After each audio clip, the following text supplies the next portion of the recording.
Well, hello everyone, and welcome to the concession stand here on the KB Radio Network. I am your host, Kevin Reed, and this is the review of Season 2, Episode 1 of DC Studios and HBO Max series Peacemaker, which stars John Cena as Peacemaker himself, returning as the character not only in Peacemaker Season 1, but he is one of the only characters to carry over from the DCEU back there with the Suicide Squad, which was directed by James Gunn. And he also brings us this show as well. And this is one of my highly anticipated shows of the year. I'm a huge fan of season 1 of Peacemaker. And once this is a character, number one, and I'm a comic book nerd, geek, whatever you want to call me. I am a comic book lover, and I've read multiple comics throughout the past 45 years, and never, ever got into Peacemaker. I didn't even know who that character was when he was introduced in The Suicide Squad a couple of years back. So to have this character spin off from that movie, which was excellent in my humble opinion. I know it has its divisive views about it, but I actually enjoyed the Suicide Squad and all of the characters that we got in it. You know, even Polka Dot Man, for God's sake. So we got some good characters there, interesting characters. And for the one to spin off of that and expand being Peacemaker, played by John Cena. Once again, not only am I a comic book nerd, but I'm also a pro wrestling fanatic. And so John Cena, known him for years, not personally, but followed him for years and enjoyed him in movie roles and whatnot. He stays in his lane. That's what I respect about John Cena. He stays in his lane, doesn't try to do too much, but you can tell he's growing. That being said, didn't expect this character to be that role for him. This is the role, you know. In the Suicide Squad, he stole the show. You know, in Peacemaker season 1, he brought so many layers to that character that took everybody off guard. You know, you was like, wow, there are layers to this character, and John Cena is bringing it. And he popped up, spoiler, he popped up in Superman, the movie that came out a few weeks ago. And so, in a little small cameo. But to take this character and for Peacemaker to be kind of the, I don't know, driving force of the DCU, you know, that's going to bring us into this new era of DC is so odd to me. But for some strange reason, it's working. So, coming into season 2, how can we add to what we've already gotten from this character? You know, what other layer can we get? You know, we pretty much got an arc with this character in season 1. And the exciting thing about going into season 2 was, what are they going to do next? Joining John Cena for this ride, we got returning Danielle Brooks, Freddie Stormare, Jennifer Holland, Steve G, and Robert Patrick, which was a shock that he was back on the show because he died in season 1. Spoiler. But it was weird. I'm like, okay, how are we going to twist that? You know, new additions to this season. You have Frank Grillo, David Denman, Tim Meadows, who, man, what rock has he been under? I haven't seen Tim Meadows in forever. And also Mike Rooker, James Gunn staple. You can't have a James Gunn film without Michael Rooker. And so we jump into episode 1, which is titled The Ties That Grind. And this episode is written and directed by James Gunn. He wrote all of the episodes for this season, just like he did last season. But he's not directing every episode. I think he's only directing 3 of the episodes this season. I think this one the season finale and one in between there, but he's not doing double duties on the entire season of the show. But that's neither here nor there. The season opens with Peacemaker being awakened in the night by Eagly, his pet eagle or sidekick, or if you will, and they go into the pocket dimension that was introduced in the first season. I know a lot of people probably were confused if they're just jumping into it, but if you saw Superman, you saw that there were pocket dimensions, and Peacemaker already beat him to the punch there, in a little throwaway in the first season. Now it's playing a bigger season already in season 2, or a bigger role in season 2. And he takes Eagly there so he could fly or walk him, however you want to put it, because he didn't want to go outside. So once he was in the pocket dimension, he's fumbling around in there, and we meet an alien who doesn't speak or whatever, interdimensional creature, whatever it is, but obviously doesn't like Peacemaker. Peacemaker spoke to him and he just shooed him off or whatever. But while trying to find Eagly, he stumbles upon another door, and that door, as well as the combination, is just like his door. And then he saw the helmets, his Peacemaker helmets, sitting outside that door. So now Curiosity has the cat, and he punches in his code and it works.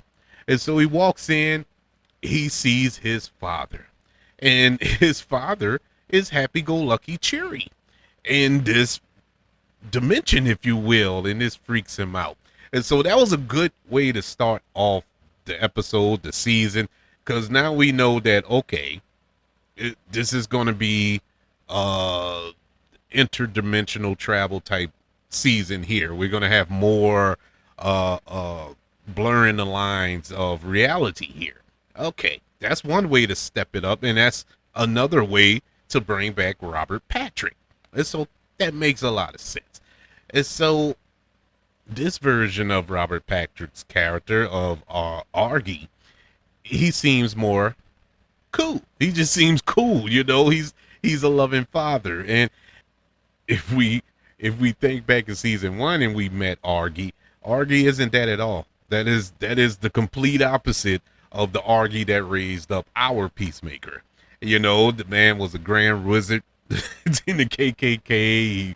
He forced his kids to fight, to whereas Peacemaker killed his brother in a fight, so it's a lot there. There's a lot of story there in Peacemaker's origin story, if you will.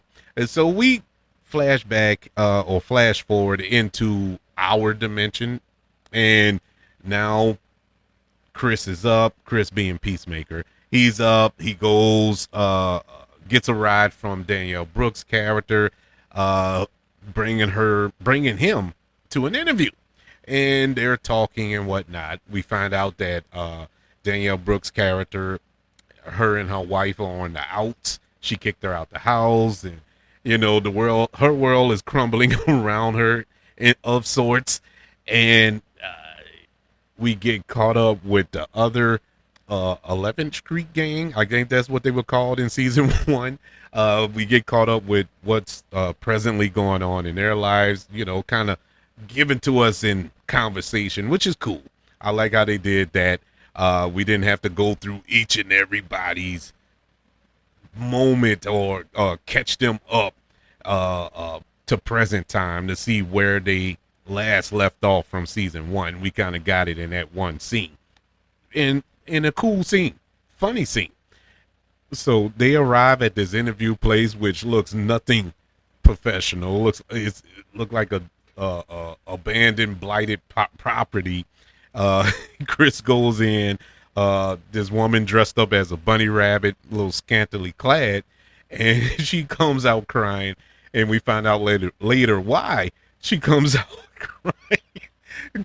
crying. But he goes in for this sit-down interview with Maxwell Lord. Almost choked there for a second. Who is played by Sean Gunn, another staple of James Gunn, of course, because that's his brother. Joining him on the interview is Guy Garner and Hawk Girl, both played by the same actors who played those characters in Superman, Nathan Fillion and Isabella Marcet. And cool little cameos by them. Nothing new there. The scene really didn't hit with me because they already showed that scene in the trailer. So it wasn't like a wow scene, but it was still effective. Got the point across in our story moving forward. Just to sum it up, they're interviewing him from the other side of a wall behind this partition glass or whatever, and we got the microphone, and they think they are able to switch the microphone on and off on the other side of the door, but we find out that or other side of the wall that the microphone doesn't shut off no matter which way you switch the button. And once again, saw it in the trailer, but it worked. It still worked in the content of the show. So I did enjoy that. It didn't. We find out why the woman with the bunny suit runs out because some comments were made that they were hoping she didn't hear because they thought the mic was off. I'm not going to repeat those comments because I don't want to get canceled, but it was funny. It was a hilarious scene, and it drives home the point that no matter what Peacemaker does, his past is still hovering over him like a dark cloud. You know, it's nothing he can do. He saved the world in season 1, but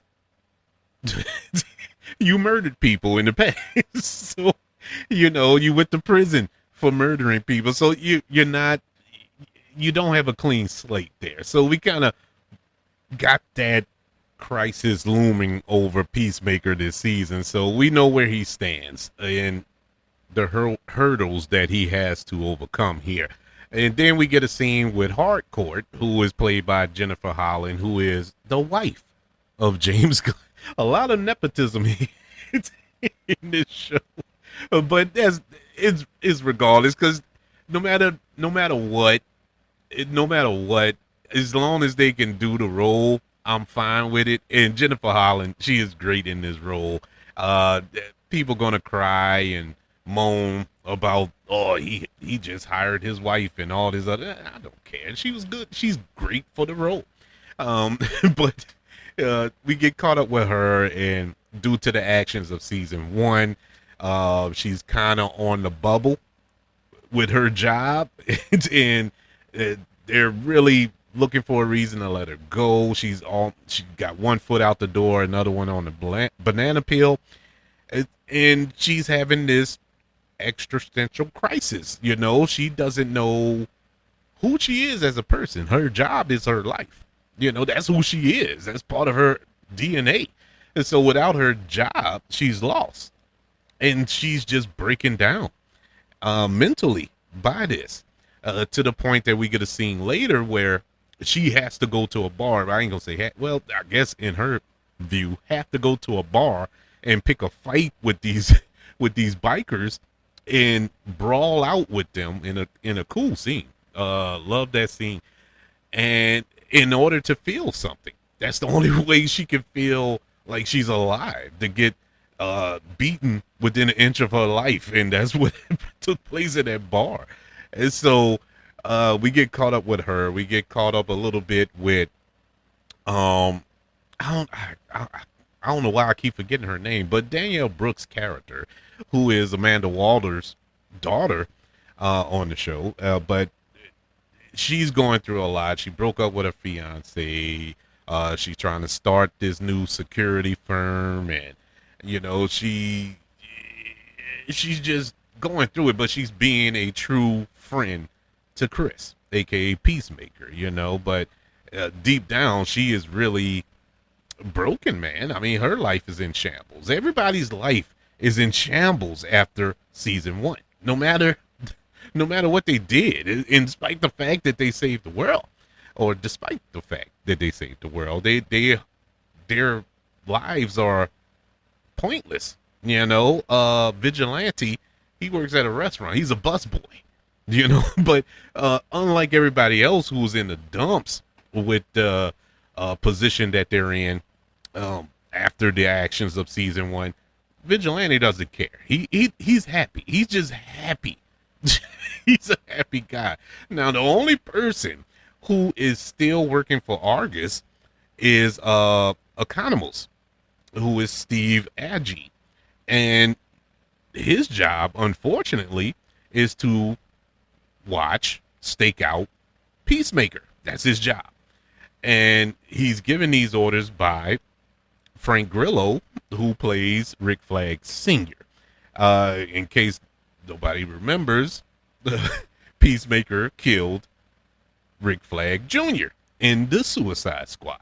And so there's some animosity there, I would think. So he has him watching Peacemaker to see him slip up. Just one little slip up. He's looking for a reason to take Peacemaker down, you know.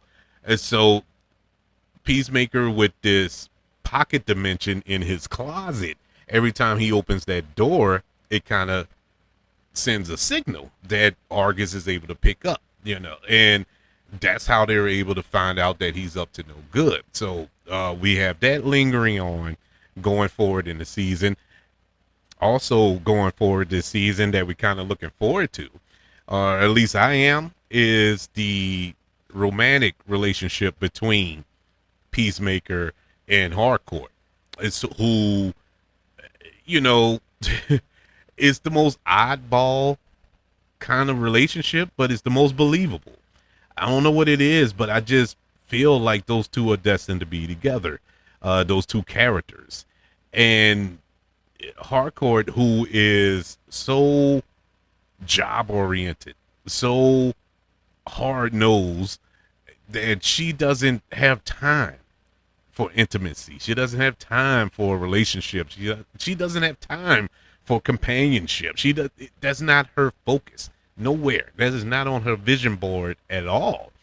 And you can tell that there's an actual connection between the two in the couple of scenes that they shared together this episode, but they're not quite getting there. It's just something is holding it back, mainly Harcourt, but this drives Chris to go on a little bender and have a orgy at his house. And I mean a full-on a full-on orgy at the house. I say full-on, but he doesn't participate. He's the only one with clothing on.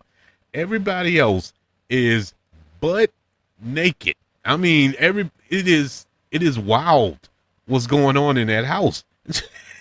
And I'm sitting there like, okay, now we're fresh off of watching Superman, the most bubblegum PG movie, superhero movie you're going to see. And this is supposed to be a direct sequel to that.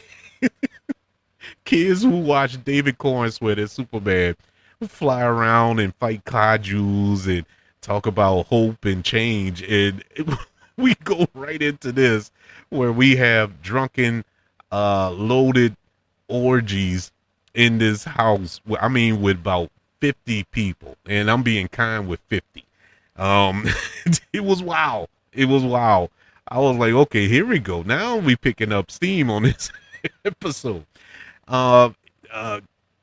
Instead of partaking in all of that goodness, Peacemaker goes into the pocket dimension. He goes to look at that door, go back into that dimension where he saw his father. He goes through that door. He looks through the house. The house is just lavish house, you know, a far cry from the little trailer park that he came up in. And he's looking around. He's going outside. And while he's outside, a truck pulls up, and lo and behold, it's his brother, Keith.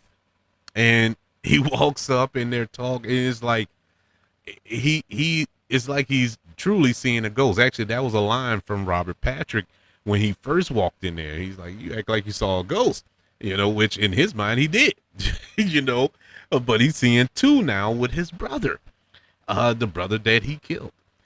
Oddly enough, he killed them all. he, he killed his brother when he was younger. He killed his father, Argy, last season. And spoiler, jumping ahead a little bit here, he's going to end up killing himself. So he indirectly killed his whole family, including himself. Peacemaker is just, he's just a killer. I don't know what it is. But anywho's, yes, his brother, he meets his brother. They hug it out. They having a talk in the den area. And Argy's going to bed. He tells Peacemaker that he loves him. And that little moment, and this is where I looked at John Cena at a different light. This is when I said John Cena is there. He has crossed over to actor to me. He's not just a professional wrestler who appears in movies no more. And this is the moment when I realized he is an actor. The look on John Cena's face and his reaction to that moment was priceless. It was spot on. It was just without any dialogue, without saying a word. He told it all with his emotion, with him emoting. And I was like, "Mwah, beautiful job." He's there now. He's there. I always enjoyed him. Never had a problem with his performances. John Cena is the funniest person on God Green Earth. So I enjoyed him in everything, but now I feel he can handle anything. It just from that moment. And I probably can think back on other performances that he did where I was like, okay, he's almost there. And I never gave him full credit, but now I can. I truly can. I'm just so happy for him because I'm a John Cena guy. I am. And so we get that moment. We see, well, before I get there, let me set it up properly. His brother's going to bed too. And his brother says, "Oh man, I wish you could get back with the ex," and Peacemaker's like, "Oh, my ex, yeah, yada yada yada." And he goes to bed. So while while his brother and his dad go to bed, he ravages around the house, snooping around, looking at pictures, and he comes upon a picture of him or his alternate self with his ex. And who is his ex? None other than Hardcore. And they look like a match made in heaven in that picture. And it was perfect.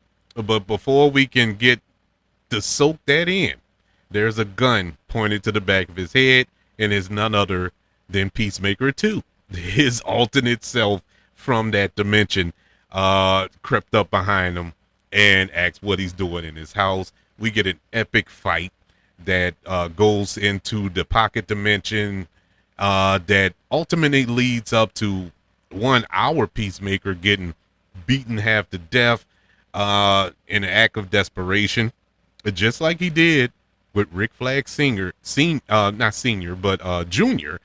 in the Suicide Squad. And I noted that as soon as it happened, I was like, okay, there's something to this. The fact that he he meant to kill Rick Flag Jr., but he didn't want to kill Rick Flag Jr. Same thing here. He didn't want to kill Peacemaker 2, but he had to in order to save himself because Peacemaker 2 was about to kill him. And so he hits his little jetpack thing and he flies up in the air and impales himself on one of the little chandelier things with the spike and killed him. And that's how the episode goes off. And I was like, perfect. Now, this episode, I should say, wasn't perfect. It was slow, but I took into account we had to get back in the groove. It's been a couple of years. We had to get back in the groove. Had to start off with telling a new story here, reintroduce everybody to these characters. So it was fine for me. Yes, it took a moment to kind of build up some steam, but it needed those moments. We couldn't just jump right into action. So even though I was hoping we did, but I'm cool with what we got. We did have to kind of refresh ourselves, and I keep saying we, but me. I had to refresh my memory on a lot of things, so that gave my brain enough time to catch up to everything that happened in the previous season. And that was another element of this episode that I enjoyed the most. Even though we're being told a different story, or our characters are going on a new adventure, it still found a way to incorporate last season. It incorporate elements from last season to kind of push it along, and it isn't just like a procedural type thing. And so I did like that a lot. Uh, the comedy didn't quite hit as hard as last season, because last season I laughed every single episode. This, it was such an enjoyable watch last season. I'm not saying this season ain't, because I only saw one episode of this season, but this episode didn't make me laugh. They had some funny moments, but nothing that I was like, oh, gut busting on the floor or anything that I would remember. There are moments in last season that will never leave my mind, but this season, other than the orgy, but that wasn't funny. That was more like, oh my god. That's what that was. But no, the comedy wasn't quite there. There was humorous moments, but nothing that'll make you laugh out loud funny. And this show or this episode was James Gunn to the core. People always say, you get your James Gunnisms in all of his films, and you get them. Even in Superman, you get them. You could tell is a James Gunn film. Last season for Peacemaker 1, which or season 1, where he directed all the episodes, wrote and directed. Yeah, there was a lot of James Gunn's isms as well. But this episode, I don't know what it was, but it felt like we got every James Gunn ism there is. The good ones and the bad ones. It was like all of them wrapped up in a nice shiny bow. And his humor, it was everything. This felt like James Gunn. This was so James Gunn. And I'm not trying to take a shot at James Gunn, because I love James Gunn. Love all his films, love all the shows that he's been a part. I love his work. Huge fan. But after a while, you want to see Peacemaker, not James Gunn's Peacemaker. You get where I'm coming from? Oh, I want to see Superman, not James Gunn Superman. I just want to enjoy the characters I have placed in front of me, as opposed of, okay, this is James Gunn. This is James Gunn. And this is somebody who follows film a lot. For the layman and for the average viewer, probably don't notice, probably don't care, probably don't even know who James Gunn is, But for me, it just felt so James Gunn. And it wasn't all bad. It was just all over the place for the 45 minutes that we got it. But overall, loved the episode. I'm excited for the rest of the season. I none of the negatives I have has deterred me from sitting down on Thursday night to watch this show on Max. I am invested.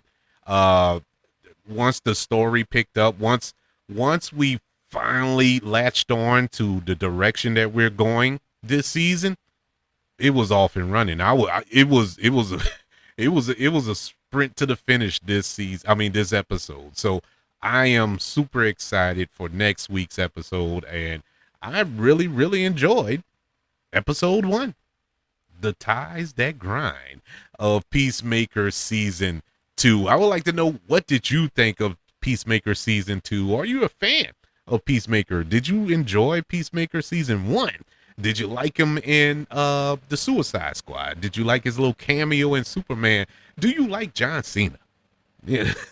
Do you like the direction the DCU is heading? Speaking of which, I wanted to mention this earlier, that they kind of coursed correct. They did retcon some stuff from season 1, because let's not forget, I think I said it to start off the show, season 1 of Peacemaker technically was in the DCEU, the previous DC cinematic universe, with Henry Cavill and as Superman, and Gal Gadot as Wonder Woman and all that other good stuff. Ezra Miller as the Flash and all that.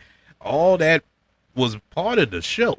I was in that same universe because let's remember at the end of that season 1, when Peacemaker saved the world and all that, and they're walking out, and the Justice League shows up, and we got a cameo from Jason Momoa and Ezra Miller as their two characters, Aquaman and Flash, and had that line, that joke about Aquaman and the fish, and so you had that at the end. And so, is that still part of this universe? Well, that was answered, and it was answered pretty quick, to open up the show. When they did the recap, and when they did the recap of that scene, other than cutting it out, they added in the new characters and took out the characters that aren't established in this new DCU. They took out Flash, they took out Aquaman. I forgot who else was in that scene, but they added Mr. Terrific, Superman, Guy Garner, Green Lantern, Hawk Girl. It was somebody else, I think.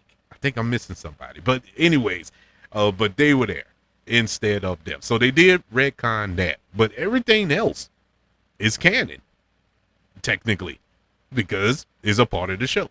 So there you have it. That's how they kind of threw away that, or corrected that little portion of the first season of Peacemaker. But like I said, what did you think of this episode, this first episode of the season? Email the show, kbradiopodcast@gmail.com. You can also search for the show on all social media platforms. Just search for the KB Radio Network. Don't forget to subscribe to the KB Radio Network channel. Like this video as well. Don't forget about the 5 stars, the reviews, and sharing this show.